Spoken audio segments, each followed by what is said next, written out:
तो चलिए आपको सीधा लेकर चलेंगे लोकसभा, जहां पर केंद्रीय मंत्री स्मृति ईरानी बोल रही हैं। आइए आपको सुनाते हैं। के माध्यम से उन्होंने जेंडर बजट को भी प्रस्तुत किया और जो आज कह रहे हैं कि मुद्दे पे आओ, तो मुद्दे की बात ये कि जब उनकी सरकार थी तो जेंडर बजट की दृष्टिकोण से साल 2013-14 का आंकड़ा था 90,000 करोड़ और मोदी की सरकार में 23-24 का जेंडर बजट अगर आप देखें तो वो है 2,23,000 करोड़। ये मुद्दे की बात पर आना चाहते हैं। मुद्दे की बात ये कि जब प्रधानमंत्री जी के पास प्रदेश की जिम्मेदारी थी तब उन्होंने बेटियों की शिक्षा के लिए अपने आप को समर्पित किया।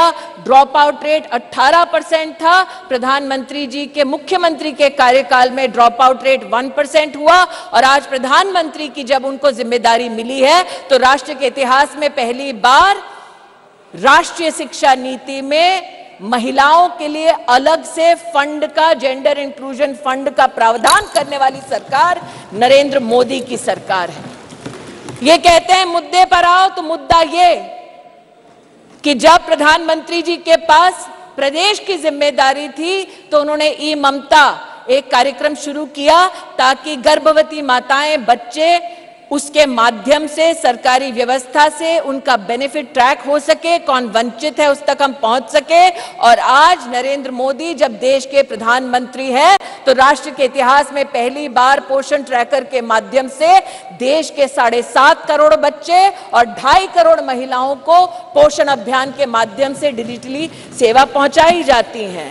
ये कहते हैं मुद्दे की बात पर आओ, तो मुद्दा ये कि जब प्रधानमंत्री जी के पास प्रदेश की जिम्मेदारी थी तो उन्होंने मां वात्सल्य योजना की शुरुआत की, जहां महिलाओं को लगभग 1.5 लाख रुपए के माध्यम से जिनकी एनुअल इनकम थी उनको 4 लाख से ज्यादा की मेडिकल ट्रीटमेंट सरकारी व्यवस्थाओं में देने का काम नरेंद्र मोदी जी ने किया। और आज आयुष्मान भारत योजना के चलते 10 करोड़ गरीब परिवार, 10 करोड़ गरीब महिलाओं को सुविधा, 24,000 से ज्यादा अस्पतालों में, 1,60,000 से ज्यादा स्वास्थ्य केंद्रों में सेवा देने वाली सरकार मोदी की सरकार है, भाजपा की सरकार है।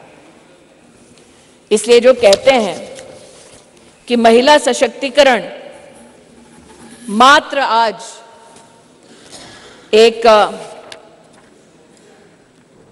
चुनावी मुद्दा है, उनसे कहना चाहती हूं, नरता का आदर्श तपस्या के भीतर पलता है, देता वही प्रकाश आग में जो अभित जलता है। आपने नरेंद्र मोदी जी पर कई आक्षेप किए राष्ट्र के नवनिर्माण में, चाहे वो मेक इन इंडिया हो, चाहे वो धारा 370 को हटाने की बात हो, हर विषय पर, जीएसटी पर भी न सिर्फ व्यवधान किया बल्कि व्यवधान के बाद जब इस सदन ने उन कानूनों को पारित किया तो आप एक्सटर्नल ऑर्गेनाइजेशंस के माध्यम से कोर्ट में चुनौती देते गए। कोर्ट में भी हारे, पीपल्स कोर्ट में भी हारे। इस बार लोग कहते हैं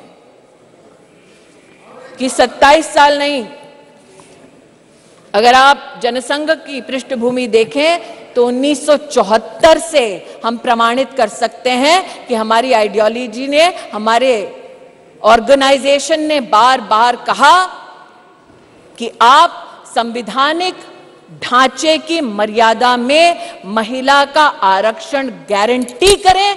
मोदी आज इस अधिनियम के माध्यम से महिलाओं को जो वंचित है वो अधिकार गारंटी कर रही हैं और इसीलिए पूरे सदन से विनम्र आग्रह है कि एक साइंटिफिक पद्धति से संविधान का संरक्षण करते हुए जो प्रस्ताव सरकार लेकर आई है, वाकई में अगर आपकी रुचि महिला को पॉलिटिकली सशक्त करने की है तो आप इस अधिनियम का समर्थन करें। अंत में कुछ लोगों ने अपने वक्तव्यों में यह भी कहा कि आप रैंकिंग देख लीजिए। मैं उस पर एक स्पष्टीकरण देना चाहती हूं महोदय। अंतर्राष्ट्रीय रैंकिंग में वो महिला जो भारत की पंचायतों से जीत कर आती है, उस महिला का न सम्मान होता है न उसकी गणना होती है। अंतर्राष्ट्रीय रैंकिंग्स में वो महिला जो विधानसभा या विधान परिषद में चुनकर आती है, उस महिला की भी गणना नहीं होती, उसकी भी गिनती नहीं होती। अंतर्राष्ट्रीय रैंकिंग में जो महिला लोकसभा में, राज्यसभा में चुनकर आती है, उसकी भी गणना नहीं करते। वर्षों वर्ष से चला आ रहा था सिलसिला।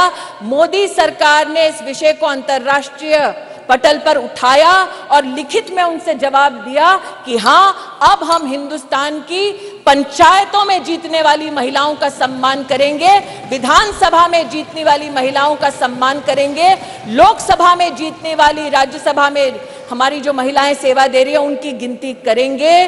We have made women count and it is time for you to step up in the opposition and not mere reduce your words to paper, to speech, but speak with action and support Nari Shakti Vandan Adhiniyam. धन्यवाद।